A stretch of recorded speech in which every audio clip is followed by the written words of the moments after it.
Hi, everybody. I hope you guys are having a great day. We're going to do our read aloud right now and read some more Shredderman. I hope you guys have been enjoying the book. Kel, do you have a book, Kel? What book are you holding up? Well, what else you got, Kel? Show us what you got. Marshall. Oh, Kel, we can't see it, buddy. Marshall. You got to hold it up. Marshall, what else do you have, buddy? A dump truck. Ooh, pretty cool. Marshall. Yep, and who do you have? Cookie. Cookie. Can you show Cookie? What is Cookie? What kind of animal is Cookie? A dog. A deer. All right. I hope you guys have a great day and are enjoying this story. Bye. All right. Today we are going to be reading Chapter 9, Spreading the Word. If you remember last night, Nolan went to bed. He had his website was live. He was going to wanted everybody to check his website, but no, he's done it yet because nobody knows about it. So how is he going to get everybody to know about his website without telling them and revealing his true identity? Let's find out. Chapter 9, Spreading the Word. I got up early and checked the site again. Still there. And the site counter was at 2. Once when he built it, and once in the morning. What good was a website if nobody knew about it? And how could I tell anyone about it without giving away that I had built the site? They'd know right off that I was Shredderman. Maybe I could get the email addresses from the kids in my class, and Shredderman could send them a link. Nah, getting the addresses would take too long, plus it'd be really obvious. Maybe I could take flyers around school before the teachers got there. Nah, Mr. Hoover would take them down by the time they let kids on campus. So how was I going to spread the word? There had to be some way to do it before the teachers could stop me. But how? How could I let the kids know about Shredderman's site without giving myself away? I looked out my window over the school and saw the American flag being hoisted up to the pole. Boy, Mr. Hoover started working early. I wouldn't be able to do anything with him around. I watched the flag flutter in the breeze, and that's when I got the idea. Confetti. Mr. Hoover is always picking up trash. He couldn't keep up. What if there were pieces of paper all over the playgrounds? Colored paper. Kids would have to notice them. And Mr. Hoover and all the teachers put together couldn't pick them all up. They'd make the kids do it. Oh, yeah. I got to work making confetti. Big confetti. Lots of confetti. I made a document on my computer that had a bunch of different things like, does Bubba Bixby cause you grief? Try Shredderman.com for comic relief. Hey Bubba, get your mama to go to Shredderman.com. Shredderman.com, where the good guys shred. Pow, kabam, smack. Shredderman KOs Bubba for you on Shredderman.com. Next, I copied and pasted as many that would fit on one page. Put purple paper in the printer, let her rip. I got ready for school. I gobbled down my breakfast, and when I was out of purple paper, I put in yellow. My printer was flying. And while I was printing, I cut the finished papers into strips, hundreds and hundreds of strips. By the time the school bells were ringing, I had a couple gallon-sized Ziplocs filled with supersized confetti, and I was ready to use it. But how? I couldn't let anyone see me throwing it around. They'd know I was Shredderman. I'd have to be sly, quick, smart. Double-checked my shoelaces. This was no time to trip up. Are you all right, honey? My mom asked as I was heading out the door.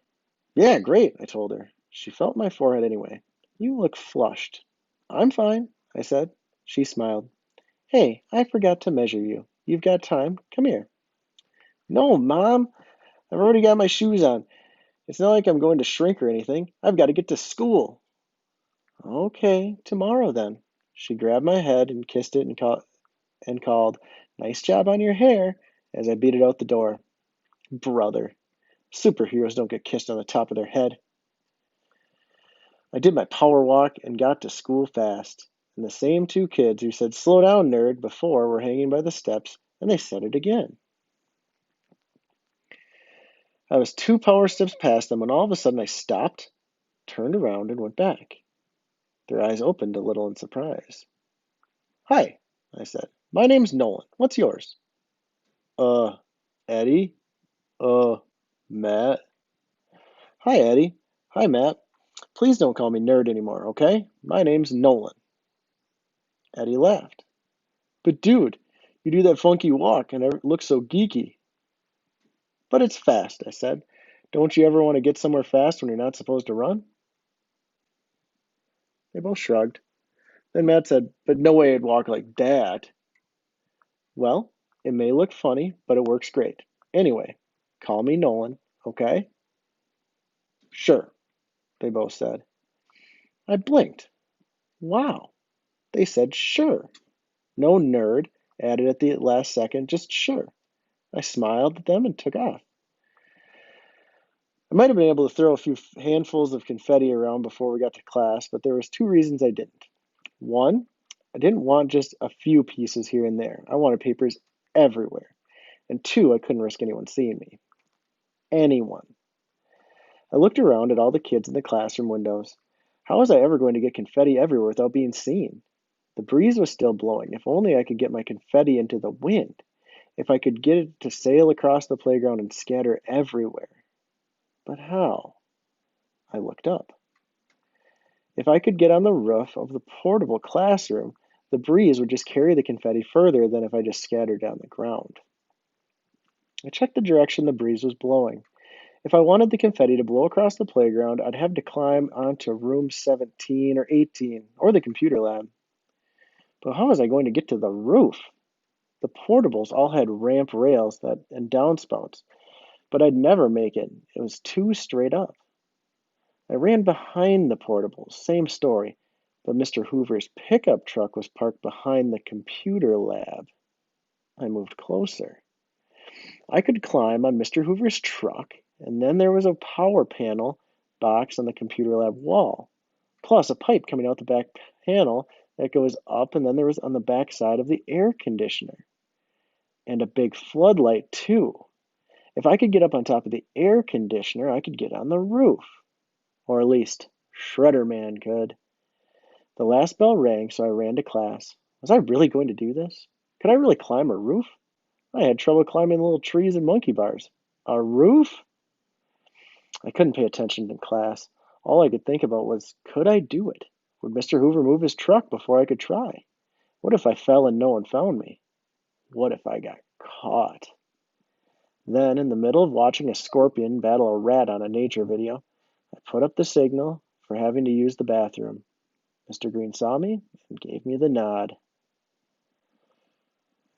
I snuck through the dark with my backpack and out the door. I looked all around. The coast was clear. It was time for Shredderman to climb a roof. Chapter 10, Confetti Hits the Fan. Mr. Hoover's truck was still there. Woohoo! I strapped on my pack, jumped into the back of and climbed the cab roof. The metal buckled a little under my feet. Oops. I lifted one foot onto the computer lab's power panel. I grabbed the pipe. I pulled myself up. Then I just stood there, flat against the wall. If the truck wasn't there, I'd be in trouble. It was a long way down. Okay, I told myself, get moving. I reached up for the air conditioner with one hand and held onto the pipe with the other. It was farther away than it looked from the ground, higher up, too. Don't look down, I told myself. Don't look down. I glued my eyes to the air conditioner. My right hand had a good grip on top of it, and I was about to go up when I felt something tickling my hand. It was creepy, crawly, and next thing I knew, a big black spider was dive bombing me from the air conditioner. Ah! I swatted, I shook, I panicked, I slipped, and when it was all over, the spider had disappeared, and I was hanging onto the pipe, scared out of my mind. One toe was wedged into the brackets that held the pipe to the wall, the other foot was dangling around, looking for something to grip to. There's Nolan, air conditioner, power panel, Mr. Hoover's truck. I tried to reach the air conditioner, but I couldn't. I couldn't go back down to the power panel either. Could I pull myself up on the pipe? Maybe if I got higher, I could get my foot onto the air conditioner. Inch by inch, I pulled myself up, wishing I could climb walls like the gecko. I used muscles I didn't even know were there. I grabbed toe holds that I didn't even look as big as a toe. I cut my hand on the bracket. I learned what sweating bullets means. But I did it. I got myself onto the air conditioner. I stood up for a minute, catching my breath, shaking. Shredderman was definitely not the gecko or Spider-Man. But there I was, my head above the roof. All I had to do was get the rest of me up there. I reached up and swung my foot onto the floodlight, pushed off, and pulled up. 2 seconds later, Shredderman was on the roof. Woohoo! Sorry, I highlighted those. Bumped it on accident. I hunched over and tiptoed across the middle of the roof, trying not to make any noise. It seemed like such a long way from the back to the front. When I got there, I dropped down on all fours and crawled. At the edge, I peeked over. A kid was going into room 20. The door closed. I looked left. I looked right. No one else was around. I peeled off my backpack and dug out the Ziploc bags, and I started flinging handfuls of confetti into the air. Whoosh, whoosh, whoosh. I went into the speedy mode and scattered the rest of the first bag. I shook out the second bag. Purple and yellow paper fluttered down, up, down, out. It was flying everywhere. It was beautiful, awesome, amazing. I felt like throwing both my arms in the air and shouting, Shredderman lives! Instead, I grabbed my stuff and ran back across the roof, back to the air conditioner. And when I looked down, Mr. Hoover's truck was pulling away. Uh-oh. I stood there a minute, not knowing what to do. Superheroes don't call for help. They are the help. And I had to get down from there. Fast! So I took a deep breath and lowered myself over the roof and onto the air conditioner.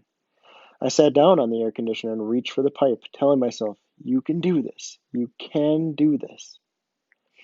I grabbed the pipe with one hand, held onto the air conditioner with the other, and let myself down with one foot pushing against the side of the air conditioner and the other against the pipe.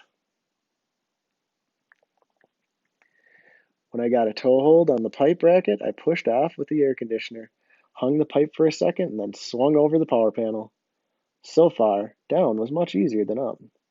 And if the truck was still been there, it would have been all over. But the truck was gone, and now only had one choice. Jump. 1, 2, 3. I pushed off and flew to the ground. Guess what? Shredderman is not Superman either. I landed hard, fell over and scraped both knees and an arm. Everything hurt, but nothing was broken. So after a few seconds of shaking off the pain, I got up, dusted off, then I snuck around the building and back to class. The video was still going, so I squeezed through the door and slid into my seat. Mr. Green was talking with the students over at the corner. The kids at my table were watching a snake swallow something with a really long tail. No one even seemed to notice I'd been gone. Mission impossible, not so impossible. And as I sat there catching my breath, I couldn't stop thinking about what I'd just done. How being Shredderman was making me do things that I'd only ever dreamed about before. Maybe I was banged up and scraped up, but I felt good. No, I felt great. And for once, I had something in common with every other kid at school. I couldn't wait for recess. And I really like the line about how being Shredderman was making me do things that I'd never dreamed of before. So Nolan's kind of changing a little bit from the beginning of the story to now, and you're kind of seeing that.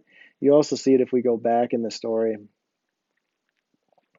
to this page where he stopped and he even surprised himself a little bit when he talked to the kids and told them to stop, right? So he's doing something a little bit different. He's got a little more confidence and a little bit more, um, he's changing. His character is changing through the story. He's being a little bit more brave, and it kind of talks about that, about how much, um, how he thought that was really something different, that he was able to do. So, um, something a little different, very unique for him. So our next chapter, after it climbs up here, is going to be Dr. Voss comes knocking. If you remember Dr. Voss, she is the principal of the school. So I hope you guys enjoyed that. We'll read this one tomorrow, and I hope you have a great day.